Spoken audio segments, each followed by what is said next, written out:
আসসালামু আলাইকুম আরহামতুল্লাহি বারাকাতু।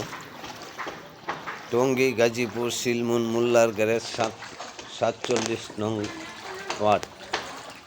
ওই এলাকাটার পরিস্থিতি দেখেন ভাই, 30 মিনিটও বৃষ্টি হয় নাই, কিন্তু আমাদের প্রতি রুমে রুমে পানি, রাস্তা দিয়ে হাঁটা যাইতেছে না, কোমর পানি। দেখেন খালি পানির পরিস্থিতি কি। এই যে দেখাইতেছি আমি, আমার গেট খুললা আমাদের বাড়ির ভিতরেও পানি ঢুকছে, প্রতি রুমে রুমে পানি ঢুকছে। ভাই আসলে আমরা তো খেটে খাওয়া মানুষ, আমরা যদি 2-4-5 দিন বসে থাকি পানির জন্য, তা তো আমাদের ক্ষতি।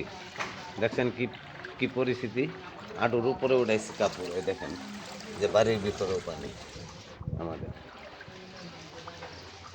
প্রতি রুমে রুমে পানি। দেখেন আমরা এই এলাকায় কিভাবে বসবাস করি, দেখছেন কি পরিস্থিতি।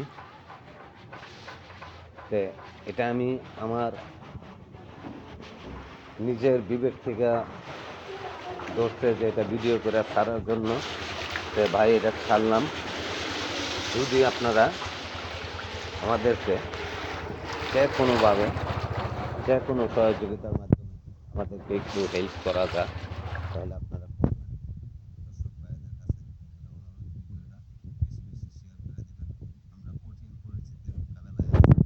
ঠিক আছে।